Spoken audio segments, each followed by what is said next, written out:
Hello 6GC people, so it's Thanksgiving Day 2021 and showing you the power steering setup that I said I was going to show you earlier. So here I bought this hose, which is some, I think, hydraulic hoses.com or something like that, but this is the only company in the whole world that advertises this size 13/32, which is what I measured here. Am I touching with a nail? And the same thing as the OEM one. So I ordered from them. I ordered 2 feet. This was probably like $16. I think it was $8.50 a foot. And although this is 2,000 psi, which is not necessary, which is actually, this is a soft line, you only need a 300 psi. Like what you see here, this 3/8 inner diameter is not going to work. It's too small. So in order to clamp this properly to the return side of the system, I bought these Michaeler. These are made in Spain. I saw this because some guy was talking about the quality of some on Amazon, saying it wasn't as good as these. So these are stainless steel with a steel bolt. So there's like $5 each. Full stainless all completely would be like an extra $4, would be a total of $9. So I got 4 of these, and then I got another one here for the intake box. You can see here, this is 21 to 23, meaning the millimeters. The other ones that I have here for these hoses return are going to be 19 to 21 millimeters. So I'll fit that on there. You can see, even if I wanted to use the OEM clamp, it's not possible, and I wouldn't advise it because with all that steel braided lining on the inside for the high pressure, even though I don't need it, it's not enough to clamp it down. So you can see like that wouldn't fit on there, but that would fit here, and this would fit just perfectly the way you need to. So I'll snap that on there, get it clamped down, and then fill the system up again with the proper ATF fluid. So I just wanted to show you real quick that in order to get this clamp directly in the middle, I lined it up here. I measured like 40 millimeters from the end and then marked it off with tape so that when you stop it right there, the little Sharpie point, that's going to be exactly straight in the middle, and you'll ensure that you don't have any leaks in the future. So I'll do the same on the other side where it meets to the chassis. I don't think I mentioned this a while back ago, but this heater hose here coming off of the coolant neck is discontinued, and this one might be too.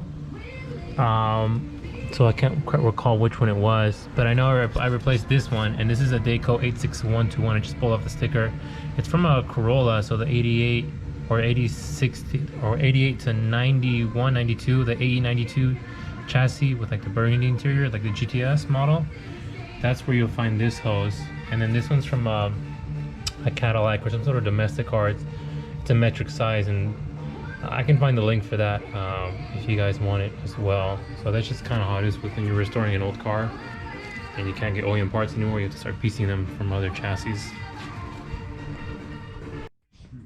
And just to let you guys know, this return hose assembly, which has this return hose here and this whole thing here, this loops around on the USDM ones, is $186 online from Amazon, and even to Toyota websites, which claim they're 20-30% off MSRP. So that's a huge difference. It's a $150 difference. These hoses I paid over $30 shipped to me, and you can see I had to actually undo that 10mm bolt which holds that little rubber bracket to the chassis, because I needed to stick my hand and basically my hand around the hose enough to kind of like try to twist it like back and forth in order to shove it into this. And I was able to shove it into the hard line enough to where it almost got to the second bead roll. So that's good enough for me. I'm gonna clamp that down. And I was looking online for 7/16. It was a little bit larger of a hose, 7/16 inch inner diameter. So what I have now is a 10.31 millimeters, and the other one's 11.16, so that's almost nothing. I think it's for a Triumph older bike. It's a hydraulic hose, but I don't know if it's automatic transmission stuff. So I'll look into that if you guys are interested. 4th of December, it's 2:10 in the afternoon. I'm here at work. I didn't film towing the car over here, so Triple picked it up this morning. I rode along with him here to work, so I'll see how far I get. Just wanted to show you what I'm doing. Just had to bend this piece finally from when I hit this pulling a fast U-turn. I pulled the e-brake and I kind of took out the tom slip, I cracked it, and then I shoved this piece back in here. So I just bent that back, painted the bottom half of that horn, and then I drove in the new passenger side axle seal. So now both sides are black, the seal color. And was cleaning up here, and I noticed that you can see that there's like that rubber is compromised there, and you can see like that clear kind of like lithium grease style. That's from the OEM bushing. So I'm gonna need to have arms refurbished by I think the guy in Russia, or I can't remember if he's in Poland.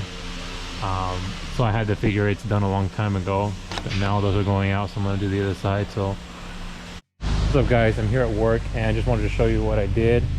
I found the center line of the car to make sure the headlight pattern and beam pattern were 20 straight. I measured the center line through the emblem, like a little dowel looking thingy, I forget what it's called. So I found the center line there, and then I found the center line on the front of the car as well. Marked that on the floor with some tape. Measured 25 feet from the front of the car. Make sure I even drove the car to the front of the wall to make sure it was even on both sides. And then that center point there,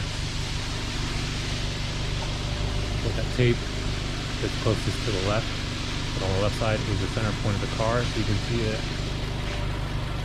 both headlights are pretty much dead on straight in the middle. And I'm really happy with that light output. We'll see how it looks at nighttime. I'll finally put the bumper back on right now.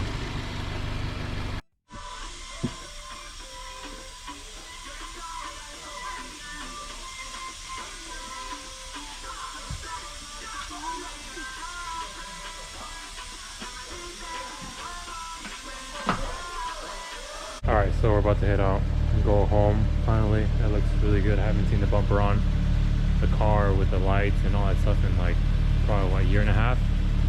It's been a long time since I removed the AC components and painted the front, so whenever that was.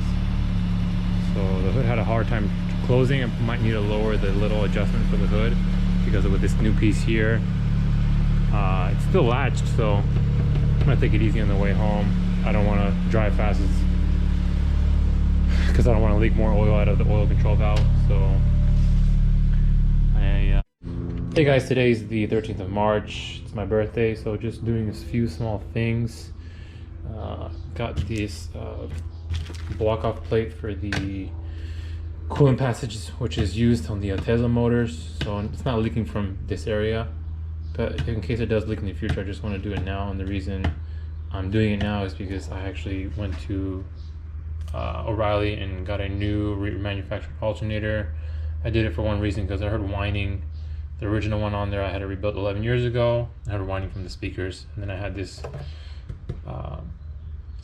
plate here to block off heat from the header painted, just some engine enamel black, and put a primer down beforehand. And then I have these polyurethane bushings here for the rears, for the ST bars, and then this is for the front, obviously 15 millimeters. I got this stuff pretty quick actually from GT4 Play. They sent it to me in like, I think I got it 5 days after they shipped it out, so that was real quick for DHL Express Ship International. And these ones, they're 22 mil for the rear ST sway bars. They have two different sizes. I should have checked the ones that I had before I ordered them, but if anything, I could exchange it. I have 30 days from Amazon to do so. Then I got these cable clips here, which will hold the sag on those lines that come from the windshield washer motor. So yeah, let's get to it. So the old gasket looked not too bad. I mean, this is it here, but on the back side, this is also the metal plate right here.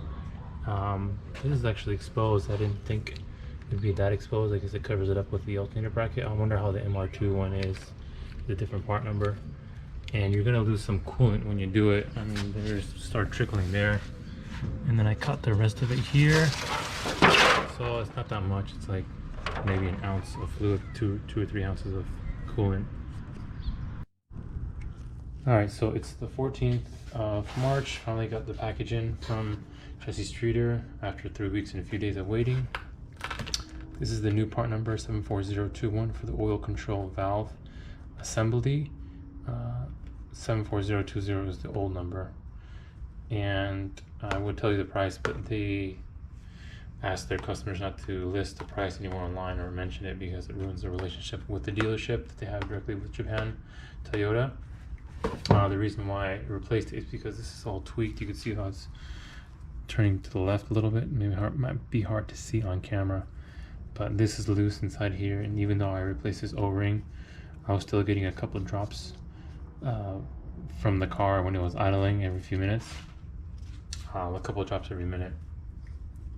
And this is the new one with no play, so I'll install that and then the car will be not leaking any more oil. And then I also got this along with the OEM part. Got some B56 mounts. These are super rare and hard to come by, so we'll see what happens in the future with perhaps a track setup. But nonetheless, just gonna drive the cars very, very soon here after I paint a few more bits in the engine bay.